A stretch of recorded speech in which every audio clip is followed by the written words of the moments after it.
Hey guys, Joe DeMarco from the Crazy New York Driver Show. Today is Friday, April 14th, 2017. Welcome to another eBay video. Yes, I'm outside today because it is not raining at this point. It's somewhat cloudy and it's quite cold. It's about 45 degrees. Nonetheless, we're going to talk about the following topics today. We're going to talk about bad China sellers. We're going to talk about an invitation to join me and some other top-rated sellers on Facebook. And we're going to talk about why to sell on eBay, how to sell on eBay, and some tips to sell on eBay. As always, we're going to discuss your comments on last week's video first. There were quite a few good ones. I've selected a few I want to read and put up for discussion right now.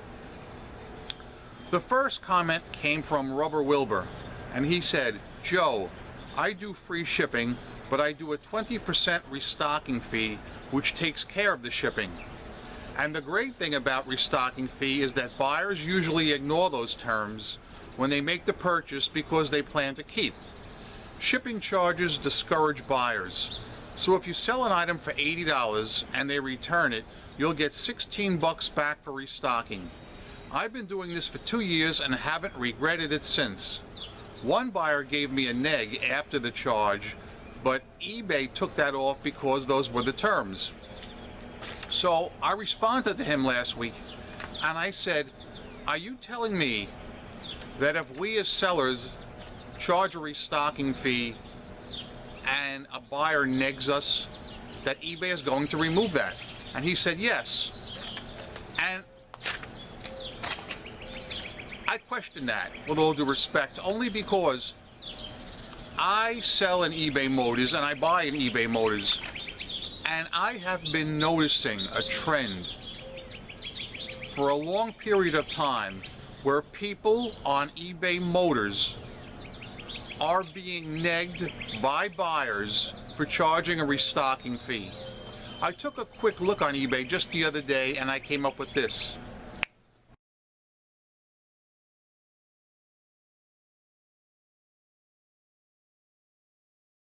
Now my question to you, or to any of you guys, is why didn't that seller have that neg removed from eBay?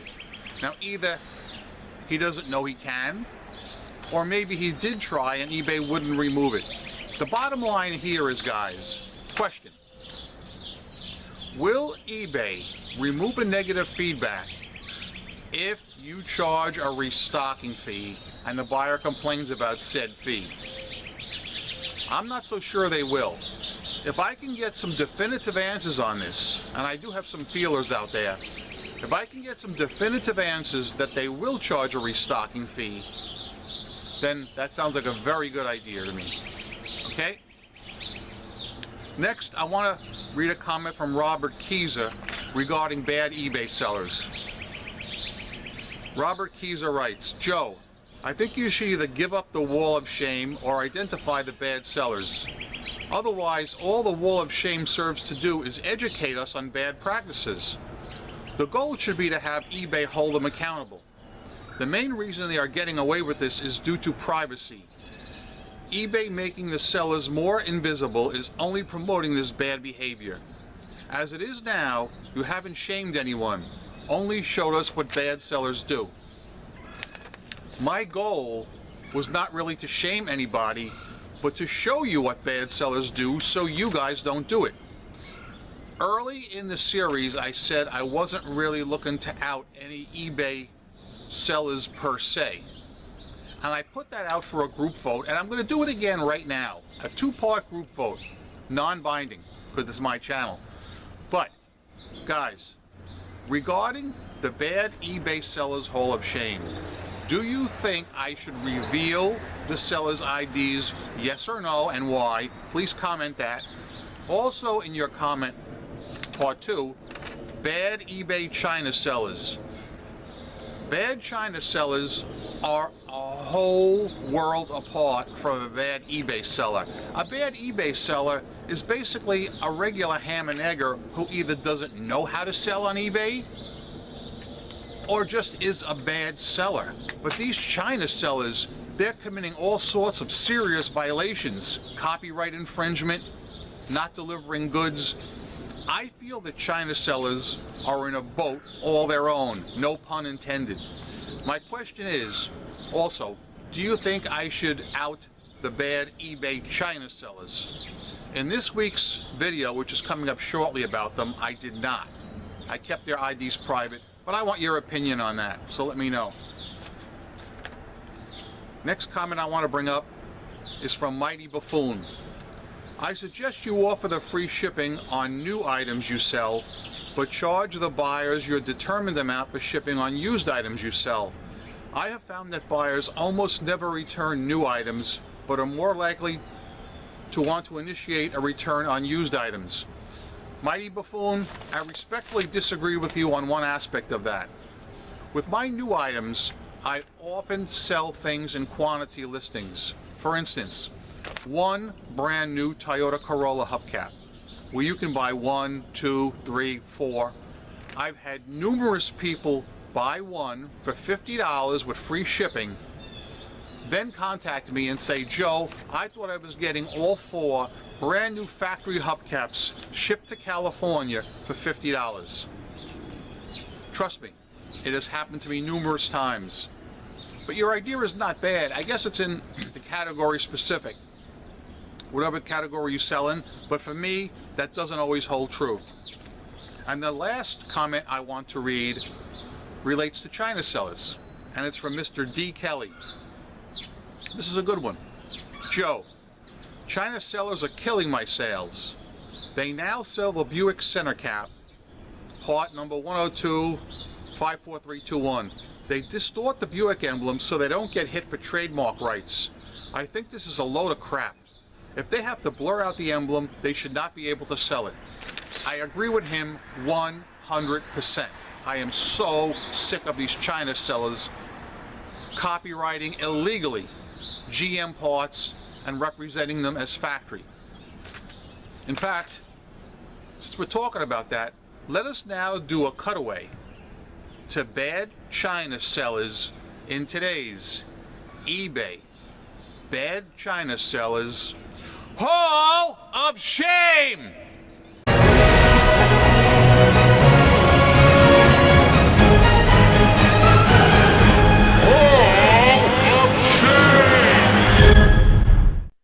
Okay guys, the first China seller tonight I would like to show you is this gentleman right here.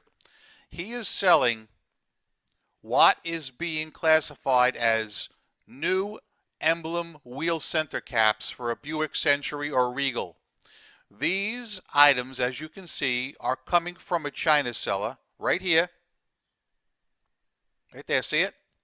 He's a relatively new seller with a feedback of 76. Now, if we continue on and look at this item, first of all, you'll notice that every emblem is partially obscured in every one of his pictures. He is doing that to avoid a possible copyright complaint. Here in the specifics, for the part numbers, he's using genuine GM part numbers and interchange numbers, but in the country, region of manufacturer, he's listing China. Now everybody knows that General Motors does not make any of their parts in China. Another odd thing I noticed was this little disclaimer here. Please note the price you paid only for item not included the customs fee. Buyers should bear the customs taxes. That's kind of a weird thing. But as you can see, he is copywriting and knocking off GM parts and using their logo, and that's just not right. Next up, we have this bad boy right here with a whopping 96.3% positive feedback, which on eBay is terrible. You can see it's another China member who has amassed 376 negatives in 1 year. That is pretty poor. I would like to scroll down and go through all the negatives, but I'm really not able to without obscuring his user ID, and it would just take too long and it would be too tedious to do. So I'm just using this screenshot right here as an example. My question to you guys, if this was a USA seller, would he be getting away with this nonsense of 376 negative feedbacks in 1 year? I hardly think so. I really think something needs to be done about these China sellers. And like I said earlier, do you guys think that in future screenshots I should identify the China sellers by who they are?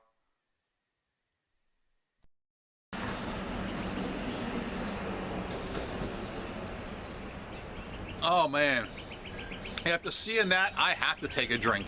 Maybe I'm going to take another drink. Guys, I just showed you two examples of bad China sellers. One seller is the exact seller D. Kelly was talking about, who is selling counterfeit parts on eBay and getting away with it. He's selling them much cheaper than GM would, of course, and much cheaper than I can, and much cheaper than D. Kelly can, and it's wrong. I've checked into this with eBay, and we as sellers cannot do anything. The only person that can act on this is the person who owns the copyright or patent. In this case is General Motors, and I don't see them acting on it. What I'm thinking of doing, and D. Kelly, maybe you'd be interested in doing this with me, I'm thinking of getting some people together and starting a grassroots movement and contacting GM Legal. Not just GM, but Toyota. Toyota's another one that's a big victim of this. There's a guy on eBay, I'm not going to mention him. He's located in the United States, so this guy could do some serious jail time.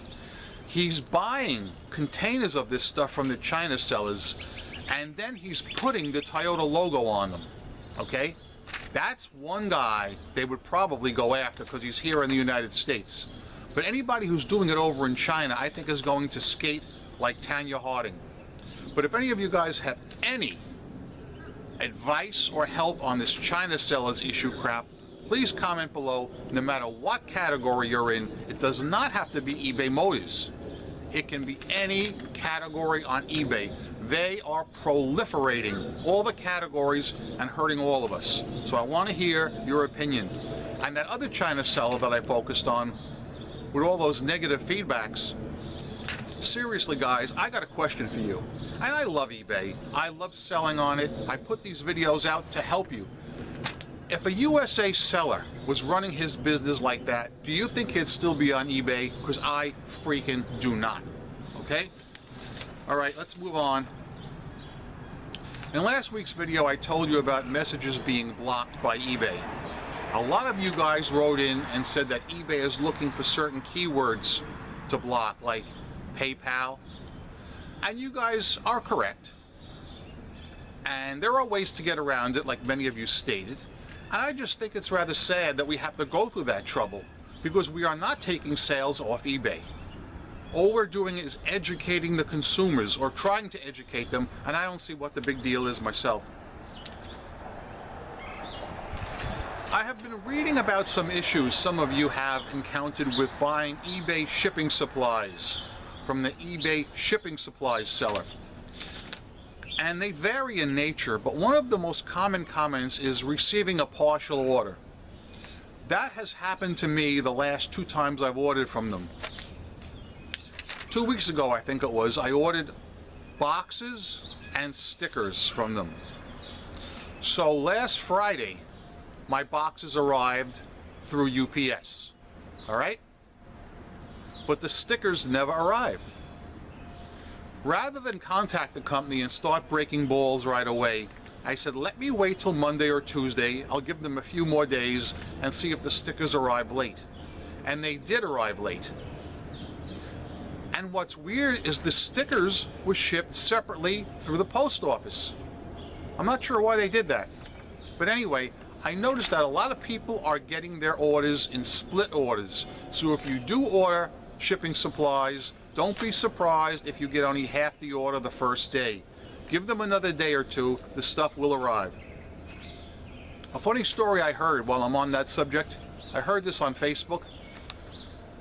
A lady recounted a story of her friend who's an eBay seller who did business with eBay shipping supplies and was dissatisfied with them and left them negative feedback. The eBay shipping supplies store then blocked her from buying anything from them. So basically, this lady can never use her coupon again. She is totally screwed. Lesson to be learned. Hey, I'm just telling you what I read, guys. For those of you that have not seen what the new eBay stickers look like, this is what your roll will look like should you order them. They're selling very quickly. This little roll is $9.99. However, if you're using your eBay credit, it's going to cost you nothing, so don't worry about that. Facebook. Facebook is a very good tool, especially when you're an eBay seller. I have talked over the last few years about several Facebook groups that actually are made specifically to help you sell on eBay. There are so many. I am a member of quite a few Facebook groups, as you know. I'm going to talk about two of them today because they were both founded by the same lady, Kathy Terrell.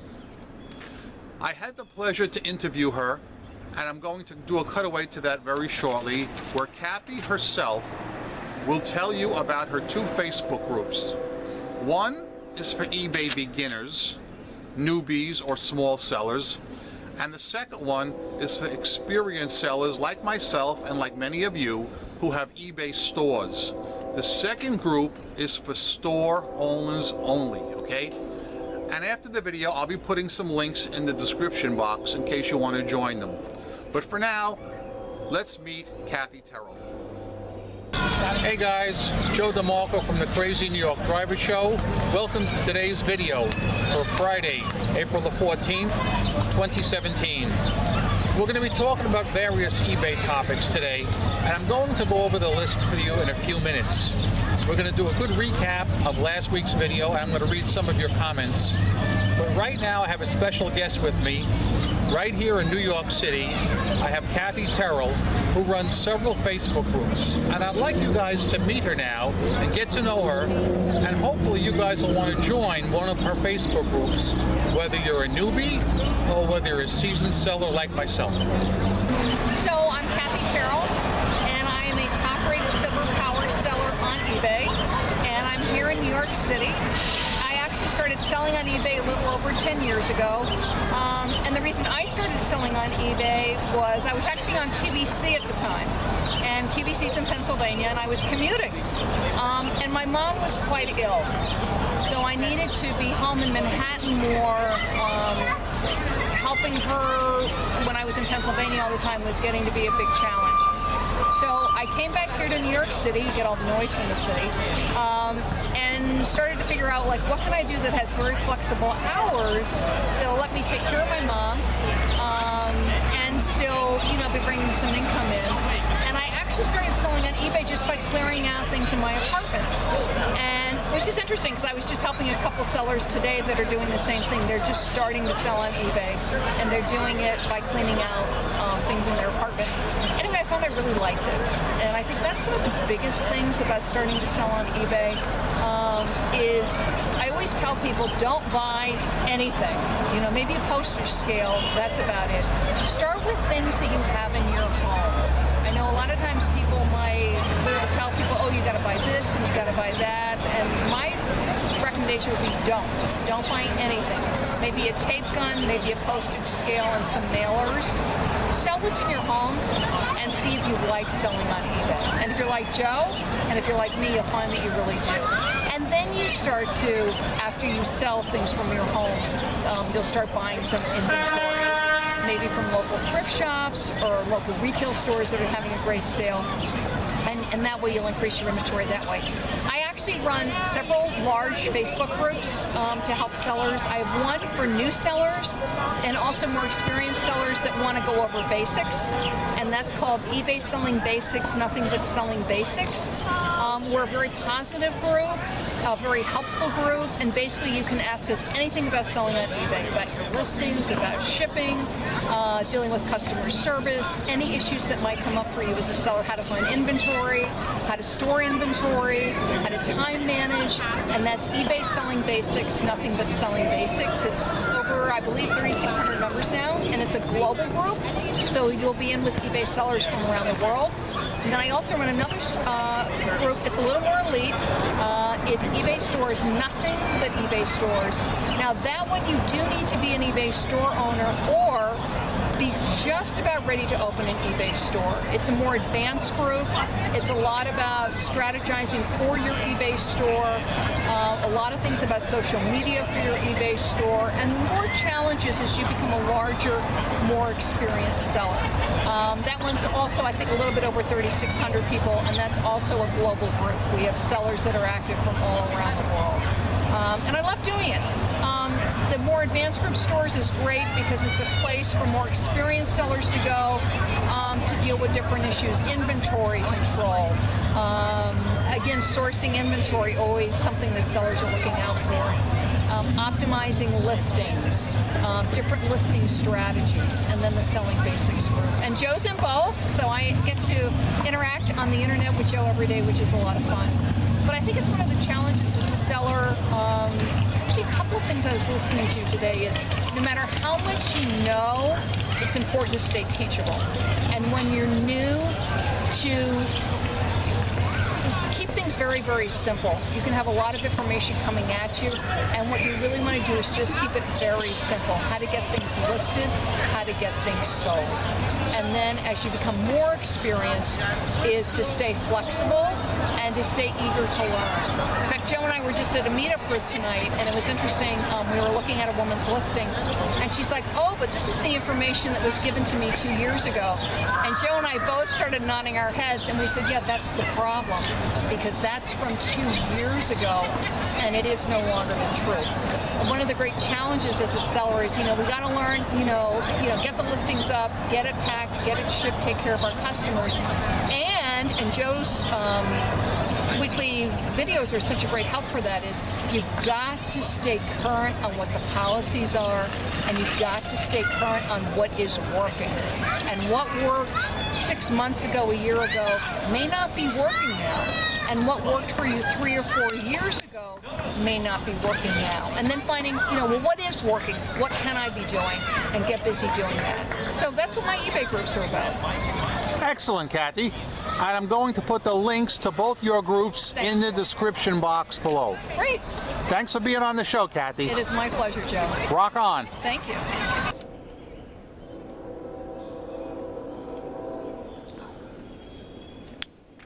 Yeah.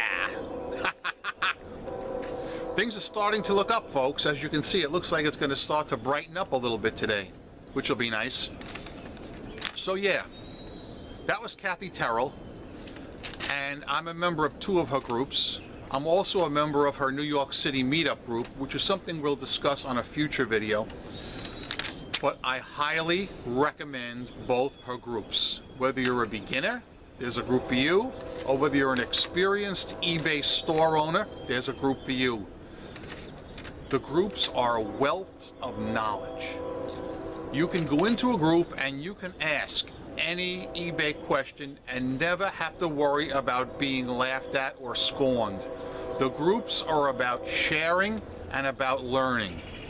And I'm proud to have been a member of both those groups for several years. So guys, that's basically all I'm going to discuss today. Let's do a quick rehash about everything, and then we'll get going. First of all,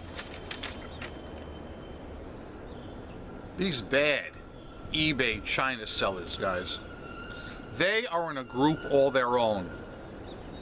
I asked you earlier, and I'm going to remind you to please address this.